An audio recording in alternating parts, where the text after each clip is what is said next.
Can you? Okay, it's working. I'm going to talk about a few... Hello?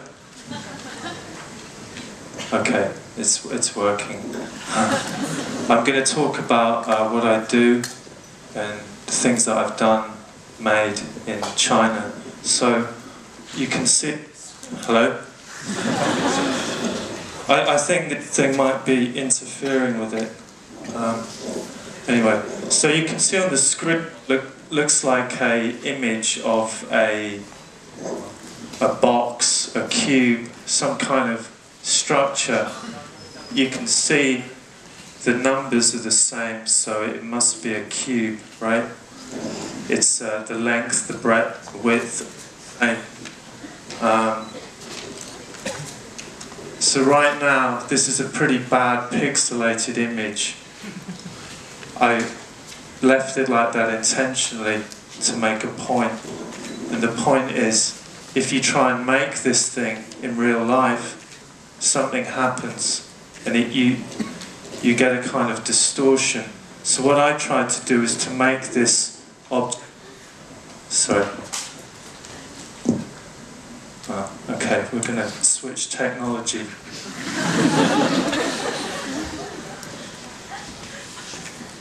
So I get rid of this one? Hello? Okay, sounds better.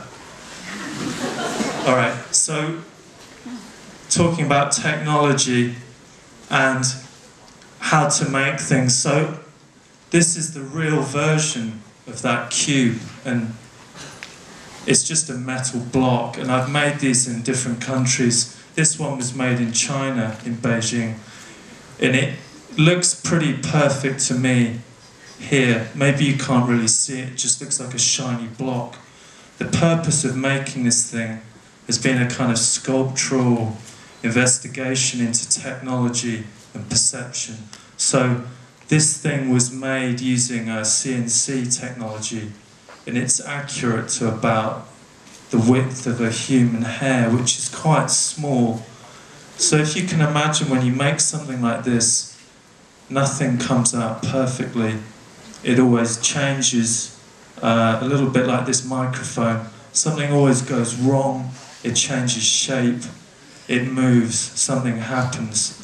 So during the 19th century, student apprentices used to make this kind of object as a training exercise. So I thought it would be a good kind of sculptural project, rather like someone doing cooking, learning how to make jiaozi, something like that, or maybe pastry. Anyway, so every engineer, perhaps every sculptor might make a box, a cube. Architects do, it's a very basic thing. Anyway, back to what it looks like. It just looks like a normal block. For you over there, you can probably hardly see it. It looks quite sharp for me. Maybe if I get closer, I can see little things wrong with it. What does that mean? If I got really close, say with a microscope, it could look all bumpy and maybe like the Himalayas or the moon, who knows. So we consider that our position in relation to things changes with distance. Also thinking this is made out of metal, so I can feel the heat of those lights. Whatever the frequency of them is, I'm not sure, but they're hot. So we consider this metal block is actually a little bit bigger in this room than it was when I made it. So if we were to turn the lights off, maybe it would actually get a little bit smaller. We would be unable to see it.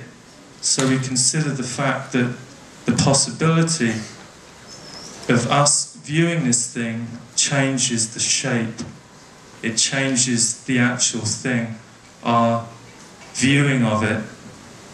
Anyway, let me go to the next image. I've got too many things here. Okay, so carrying on with this cube problem, I decided to not make it bigger, which is what architects do, and some sculptors, artists. I tried to make it even smaller. So I then tried to make one which is about the width of a human hair. 200 microns, it's a little bit bigger. So I had to make all of this kind of strange equipment to hold this thing. And it's very, very small, almost like a speck of dust. You could hardly see it, so it's very, very hard to hold. Here you can see inside. So this is a little bit like this theatre here. It's a special environment, almost like an art gallery, but mixed with a sort of laboratory to hold this tiny little object. As I said, it's about the size of a speck of dust. You could hardly see it, so you had to have this microscope. So here, you can see it on the screen, and you can see me wearing the funny suit, which is actually where the idea for this suit came from. So here I'm putting down this white paper. I have to wear special shoes, the white suit, the idea being that if pieces of your body, skin, hair will fall off, they'll be contained in the suit. So if you drop the thing that you're trying to put inside there, hopefully you can find it. And the idea for this suit is actually inspired by that one. That's a clean room suit. And this suit, we actually copied that white one, but we made this out of stainless steel. So you think, what does metal do? It gets bigger when you heat it up, but also it's a very good conductor of electricity. So you might have noticed my microphone wasn't working, and the reason for that is that this suit was blocking the waves, the radio waves. So if you look very closely, it's very, very fine mesh. Dust could kind of get stuck, but gas or air, anything like that will go through. But what this does, maybe some of you know, some of you don't know, right now there's lots and lots of electrical fields passing right through you, from the electrical system in the room, maybe a radio tower, maybe some kind of planetary solar events happening, the phones in your pocket, everything that is electrical is pumping out these fields, and these are kind of unknown what they do. So the idea of me making this suit was to create a space that shields all of these modern electrical fields. So when I wear this, I don't get any phone calls. It stops everything.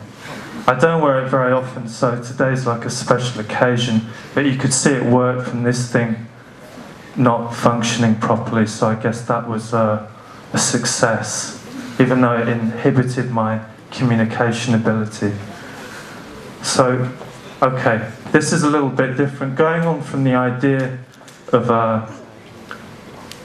say, pollution or interference, I first came to China in 2007, and you know, the environment, the industrial expansion, the urbanization has never really left my mind. Every day I see buildings being made, things being torn down, things changing. You go somewhere, it's not there anymore. So the constant idea of this mass sort of industrial urban energy that you have here is a big part of what I think about. So I make these drawings. Not everything I do is so serious as to make quasi-science equipment. So I do have fun and make these drawings and let my imagination go a little bit off the rails. So I think here we have the destruction of the West and maybe the rise of the East or something like that. You can see old-fashioned, maybe Victorian turn of the century structures mixed with new things that I've seen in China, all kind of mixed up together. So, having thought more about this idea of contamination, or maybe electrical fields, things interfering with you, you know, when I first came to Beijing, one of the things I noticed was that strange dust you see on every kind of surface, and you might clean it one day, you come back later and you can even write in it. And I often wonder what that stuff is, and no one's ever told me. I call it Beijing ash, but it's a little bit like a slow volcano or a very long cigarette that doesn't stop burning. And I thought it might be interesting if you could make some kind of machine, some sculptural thing that could collect that dust in some interesting way. So this is my first attempt, and it wasn't the best thing I've ever done, but this is a dust collecting machine, and it uses electricity. Oh, we'll go back one. So, having made a basic kind of machine that sits in the studio, or maybe sits in a gallery or someone's house, maybe something like that, I thought it might be more interesting if I moved that idea onto something a bit more mobile. And I got this bike in it didn't look like this when I bought it. I got it in Walmart. It was 200 RMB. And then I got these things that I found in my studio, some of which you might be able to recognize, like the IKEA kind of dustbin part. So that was maybe from IKEA, which is just over there, so it's quite local. What this does, when you ride it, it makes clean air for you. And I was cycling a lot around Beijing, maybe about 30 kilometers, 40 kilometers a day. And you know, you see the air's so bad, no one wants to go outside. Sometimes it's so bad you close the curtains, you don't even want to look out the window. So I thought it'd be interesting to make this kind of DIY, fix-it solution to this problem, which has made Beijing so famous this winter for kind of the wrong reasons, actually, which is unfortunate.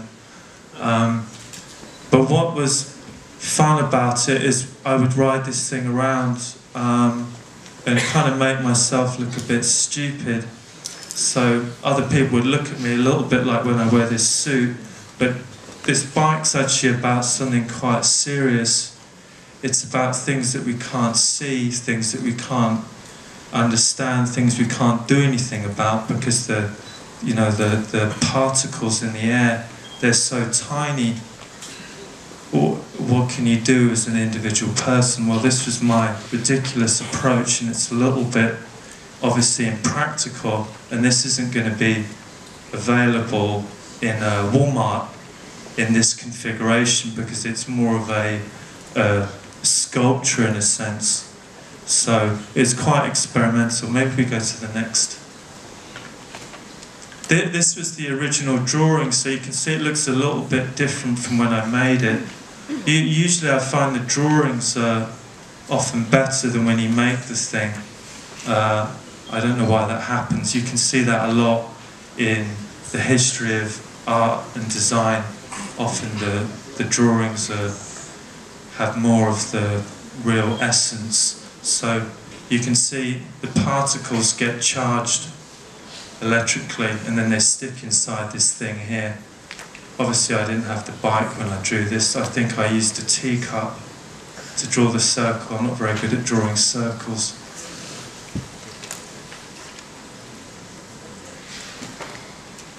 Okay, okay, there's me riding behind that big famous building. It actually wasn't too polluted that day. So you can see it's a little bit impractical to ride. This was actually when we were with a news cruise, so lots of people became interested in this bike. They kind of wanted it to do more than it would really do. So I kept having to go out and ride it all the time, and lots of people were asking about it, and I was trying to explain it wasn't, you know, like the latest iPhone. It wasn't going to be out in the shops. It was really just a mad idea that I made for fun, and it wasn't supposed to be a production item, although people did say that it was available on Taobao, which I still don't quite understand. So maybe someone's making these in Zhejiang or something, I really don't know. I think that is the last image. How are we for time?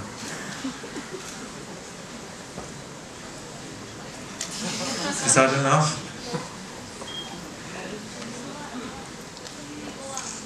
So I'm making some more experimental air cleaning machines at the moment, but the bike is currently stationed in my studio, and it's not really being used at the moment, which is a bit of a shame. But the idea is still sort of in my mind, and it keeps going.